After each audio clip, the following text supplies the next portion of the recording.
Security Guy Radio, securityguytv.com at Infuse 2017, guidance software in Vegas. I always got to think about where I am sometimes. It gets kind of confusing. What's your name? My name's Leslie Carhart. And who do you work for? I work for Motorola Solutions. Oh, Motorola. I do. Yeah, I love Motorola. I had my old police Motorola radio, and they've been around a long time and good stuff. They're a nice employer. I'm very happy to work there. Do you work back east in Chicago, or where? I work in Chicago. Yeah, that's kind of the newer location they moved to about 5 or 6 years ago or something. I work in the old building in Schaumburg, the corporate tower. Oh, no kidding. Yeah. Wow, that's great. Great. I love Chicago. It's one of my It's been favorite refurbished. It's beautiful. It looks like Google now. It's really fabulous. That's interesting. All right, now what do you do for them? I run the digital forensics and incident response team in the security operations center there. Now, I had two people on today. One was from the home building industry, and I thought, what do you got to have a digital forensic group for home building? And they had AS400s up until recently, believe it or not, AS400s from the 80s. I can believe it. And when they flipped it and got on the web, all of a sudden, 1,000 attacks a day. Right? Oh, sure. They were hiding before. And then I had a guy from the healthcare sector, of course, HIPAA and forensics and, e-evidence, and that's all important. Now I'm thinking Motorola is a brand, so I'm thinking, is your forensic practice more on the internal side? Employees, intellectual property protection, that kind of stuff? Both, actually. Okay. We're a managed security provider as well. And thinking about all those things that we have to secure in the Internet of Things and industrial control, Motorola makes radios, right? Right. And the vast majority of public safety radio networks now are radio over IP. So. Oh, they are. Yes. Oh, see, I've been out of it a while, right? So when we had a repeater up on top of the mountain, that was a big deal technically. Did it boost the signal for the radio, right? So it's voice over IP. How does it get to my car? So traditional radio technologies are still in play, but when you're talking about the backbone, when you're talking about the repeater up on the mountain, et cetera, a lot of that is radio over IP now. And you've also got things like the consoles for the operators. Oh, the computers now? I didn't have that, right? That's all networked. That's all computers. But then Motorola makes a lot of other public safety things like body cameras and similar technologies for like police cars, etc. Right. And all of those are using IP technologies. So not only is there internal Motorola for our security team, but there's also a wide range of government and public safety networks that require security, of course. Yeah, because your product is going to be on a government network. That's right. Didn't think about that. Yeah. And it's just if it's connected to the internet at all. Right. So talk about some cases, not the case, but a category. What's a category of a case you might go after using your end case and that kind of stuff? Oh, I work on a broad range of cases, everything from just to typical malware infections that spread to outbreak levels, like, of course, the last couple weeks with WannaCry, everybody was paying attention to ransomware. Ransomware is definitely a problem. There's typical worms that spread from computer to computer, and then there's more advanced attacks. We deal with the full range of low-hanging fruit to sophisticated actors. Are you on the endpoint detection part of it too, or more the forensic after the fact kind of stuff? We're a SOC, so we have 24/7 by 365 monitoring. And we also have dedicated malware reversers and forensic analysts who work on incident response and just helping out the security operations with Tier 2, Tier 3 security type work. Do you think that most threats now, I hear the small corporations and almost all of them say the same thing. Are you worried more about your internal threats or your external threats? I mean, you're worried about both, but it seems that both. Internal seems to tip more on the plate of I'm busy more with internal things than are with external. To answer that question in any environment, you really have to know what your crown jewels are. You really have to know what people would want to steal and what would harm your organization to have stolen or damaged or tampered with. And once you have an idea of what the things that are targets in your environment are, then you can start saying, is it more likely that an internal actor or an external actor is going to be targeting these things? You don't necessarily need to know who. Right. But you can kind of answer which way the scale tips in that case. Now, I just happen to notice that you're a female. My positive observation. You are correct, sir. That's an incredible deduction. I'm a very good detective. Very unusual in this field. A minority of females in the IT space doing IT security and things like that.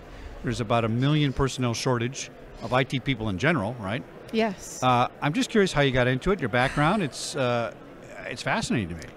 I actually started very, very early on in computers for my age. I started coding when I was about 7. Wow. Yeah, I was very fortunate to grow up on a farm where my father decided to invest the money on a computer and bought a 286 and brought it home. And 286? Yeah. I had an 8086. Well, you're way ahead of me. But so he brought the 286 home, and it became a game of him trying to invent security controls for it to keep me from doing things, and me trying to take apart the security controls to bypass them. And that led to me getting hired on as a software developer when I was 15. Wow. And get involved in the security, or as it was, the hacking community in Chicago at the time. There wasn't much of one, but it was a nice community, and there's people who wanted to share their knowledge. And I learned pretty early on, even before forensics was really a thing people talked about, that that's what I wanted to do. That's fabulous. I used to use Microsoft Disk Editor. You don't look old enough, by the way, to have a 286 computer, I must say. Thank you. That's way back.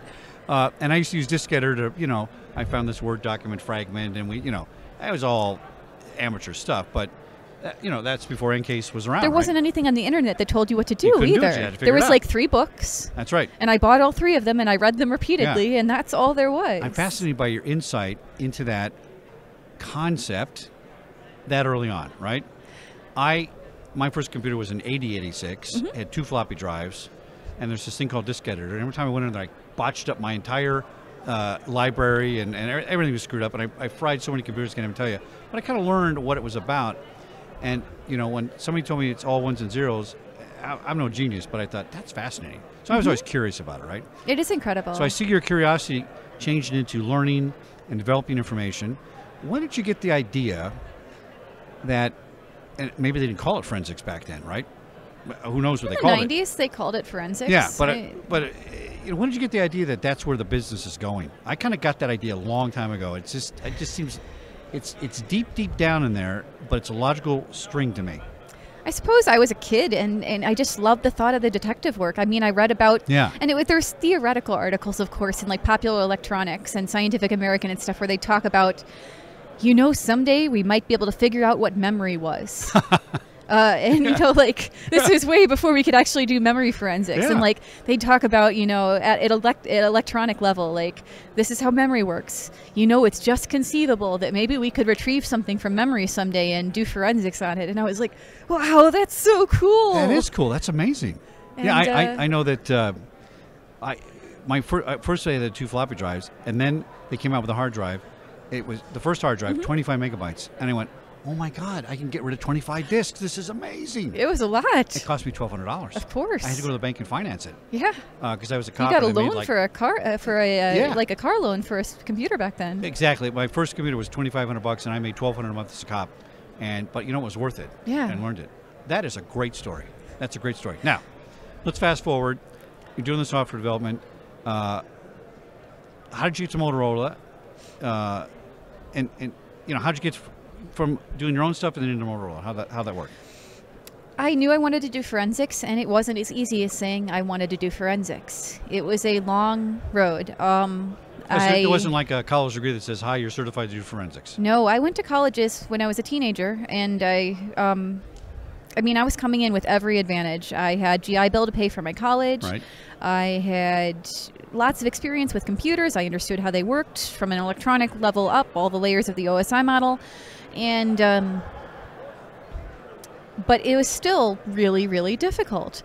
I'd go to colleges and I'd talk to the computer science department, and they'd say, maybe talk to criminal justice. And I'd go to the criminal justice department, and they'd send me back to computer science. Nobody knew how. Nobody did anything. There wasn't even classes on computer forensics. Right. And then I'd start calling police departments. And here I am. Nobody understands what a computer is. Here I am, a teenager, like, hi, I'd like to shadow your detective who does computer forensics. Yeah, that's going to work. I thought it was going to work. It did not work as well as I planned. So really, the few data recovery companies out there and the police departments were not interested in a kid shadowing. Right. So, I had to take the long road. I got a degree in network engineering, and I worked for, telecoms, and, I just kept reading up on the subject, and eventually I networked with the right people and got an in, and was able to get a SOC job where I got some exposure to NCASE and started digging into stuff with the right tools to move into the field. That's fascinating. Now, before the show, we were talking about this volunteer organization you're working with that goes out and helps, gather this stuff about forensics and knowledge and best practices and stuff. Tell us about that.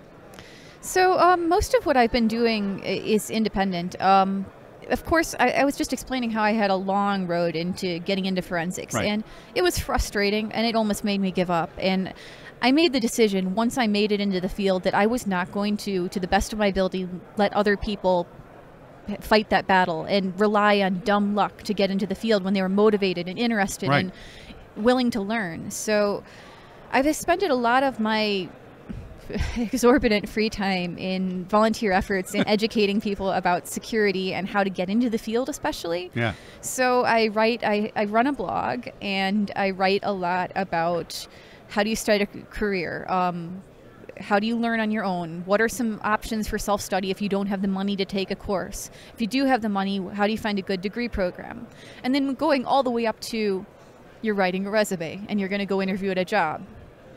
And not everybody who's getting into forensic or wants to get into forensics has a college degree. Not all of them have written a resume before. Not all of them have those English skills or those soft skills that you need to bypass the basic level of HR filtering. So if I can help people with that, and I think my blogs have helped people with that, that's a lot of benefit for a relatively small amount of effort. Yeah, that's fabulous. And you can't get a job now because if your online application doesn't match every freaking keyword, they just kick you out. Absolutely. And people don't understand how important that is. And especially the skills, their presentation when they come into an interview.